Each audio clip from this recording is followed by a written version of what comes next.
And we're back. Now, I didn't mention this earlier because it usually induces mental hiccups in people. But here's the thing. Panic attacks and anxiety, they're often rooted in what we call subtle energy. And if you don't address the energy, it'll often continue until it fades of its own volition. But by utilizing some basic energy management techniques, you can clear it out of your system far quicker. Now, if this first method helped any of you to find peace, then you might be interested in the souped up version, which I'll do for you right now. This version involves a specialized subtle energy tool. Comes in various forms that I've called Ether, if you can see that. I'll go with this guy. And I talk more about this material in other videos, so I'll make this brief. It's a little like an orgone device, or orgone, I never know how to say that, but a good deal more potent. So potent, in fact, that you can shut down an attack, 5-10 times quicker. I'm guessing here, but a lot quicker than if you didn't have one. And that might sound too good to be true, but hey, it's free. So what is there to lose? If you're interested, you can grab your free sample from my website, Aetheric.org. And once you have one, do these following steps. We're going to start off pretty similar to the first routine. Position, breath, and time. The big three. Now that you're not about to be crushed by your insides, I can take my time and explain why each of these aspects are important in an energetic sense. Whew. Let me stretch a little bit. Since you're going after the root cause of what you're feeling, aka the energy, we need to be sure to foster a healthy energy flow. So number one, position. When it comes to one's energy, position is key. You not only want to be able to breathe, but you want optimal blood and energy circulation as well. All these factors contribute to your well-being during a panic attack. I am so thirsty today. All the details I mentioned in the first method should be used here. But there's one more tip that I can add. It's that you want your head up high. Ooh. Not sunken into your neck like I'm starting to do. But a good way to imagine it hails from Chinese martial arts. And it involves visualizing, once again, a string tied to the top of your head, lightly pulling it up. Oh, it feels good. And at the same time, there's a small weight at the bottom of your spine, pulling it down. This results in a nice, natural feeling stretch. Number two, breath. Excuse me. As for your breathing, my approach in the first method is already a healthy tempo, but you can make it even more effective by, once again, visualizing your breath stoking a personal flame, so to speak. If you're just getting started, mentally place this flame within your ether device and see it grow in intensity along with your breathing.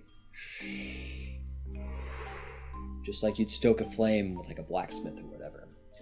And once you're more advanced, or have learned a little Qigong, aka Chinese energetic meditation, you can also place a mental flame inside yourself and have both flames grow in intensity with your breath at the same time. I would say that it's preferable if you place this second flame in your lower belly. Can you see that? Okay. Belly, right here. As the Chinese do. They've named this area the Dantian, or I believe Sea of Energy, as it translates to. and it's the main storage mechanism for the body. So once you feel a sort of warmth around this area, or a funny sort of buzz begin to set in, you'll know that you're doing it right. And number 3, our old friend time. To be honest, it's quite hard to improve upon the first method's take on time. By removing our fixation on matching everyone else's pacing, pretty much, we're free to keep our own tempo strong and, you could say, buoyant, undeterred and pure. However, there is an important fact I can tell you when it comes to time's effect on your energy. If your tempo is free to beat on, unhindered, undeterred, your energy will grow along with it.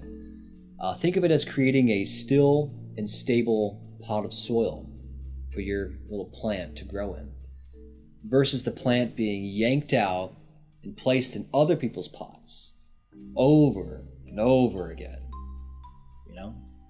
It's unhealthy to be so reactive to others. So do your best to keep your own timing.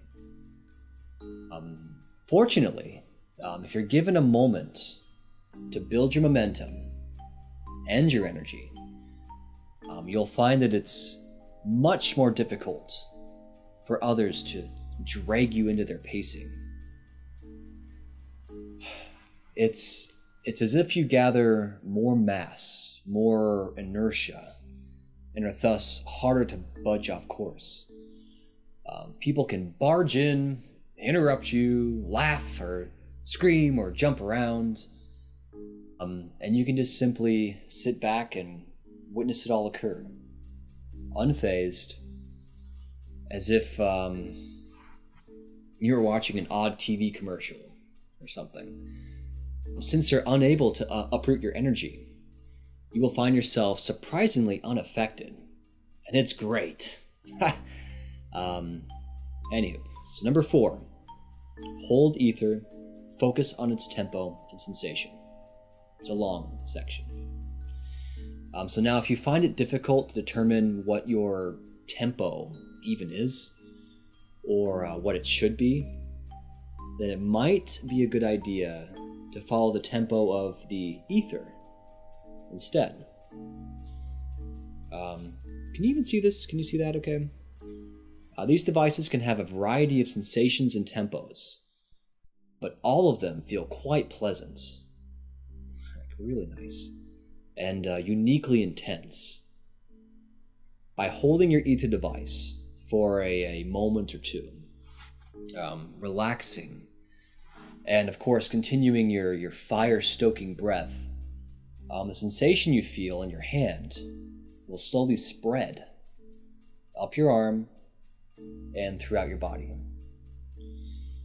So with this energy buzz going throughout your muscles and your bones, you'll find that it's almost impossible, like literally impossible, for another person to knock your focus from it. Imagine if you're sitting in an electronic massage chair, let's say, and it's buzzing away at you. Can someone else cause you to not feel that? Of course not. Your bones are literally vibrating, and it honestly feels a bit like that when you hold one of these. So this approach is a wise choice for maintaining a tempo that's all your own, and it feels pretty good to boot. Okay, and number 5, feel into the physical location of the panic, its tempo and frequency. So now that you have a feel of what pleasant energy feels like from this guy, you're ready to tackle the source of your attack. And I realize that this isn't a popular viewpoint over here in the West. But from my research, it appears that a great deal of anxiety stems from energetic origins.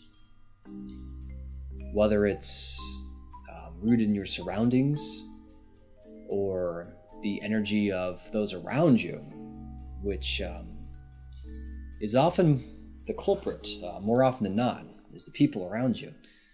In any case, it's worth your while to take a look and discern more about the precise nature and frequency of the anxiety.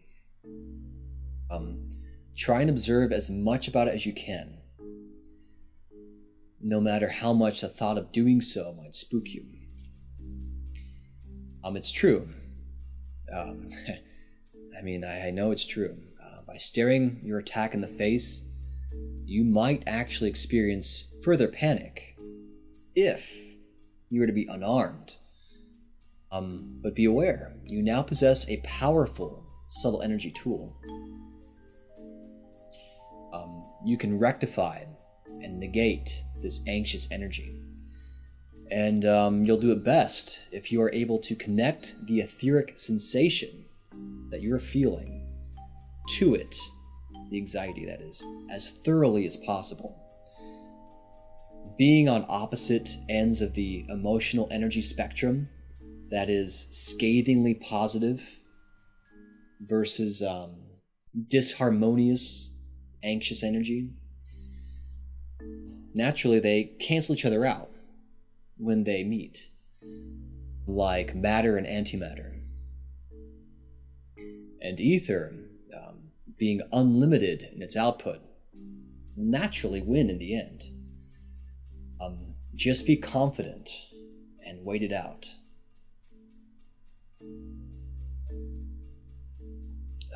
So mentally linking the sensation of your ether device to the core, you could say, of your anxious spell, it takes a little bit of practice to master.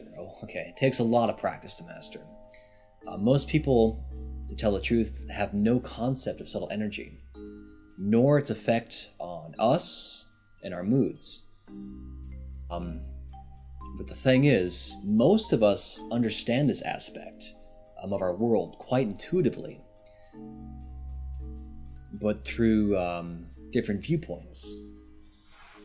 So for example, you'll typically feel better in a lush environment full of life and vibrancy over say a barren desert or a city alleyway.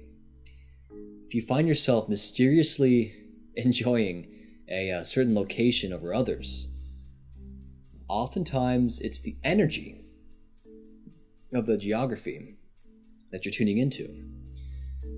This is why some people, they're so attracted to the water, like myself, for instance. And it's not just because they love getting wet, though. That is definitely a part of it. It's the energy and the feel of an area with lots of water. Anywho, if I get into all the subtle mysteries and wonders that energy encompasses, this video might never end. So, maybe another time. Almost out. So, for now, you've been equipped with 2 dependable methods for fighting off panic and anxiety. So, no matter which you choose to do, vanilla or energetically empowered, if you perform these with a strong will and a crystal clear intent, you will have complete dominion over your well-being. That I can promise you.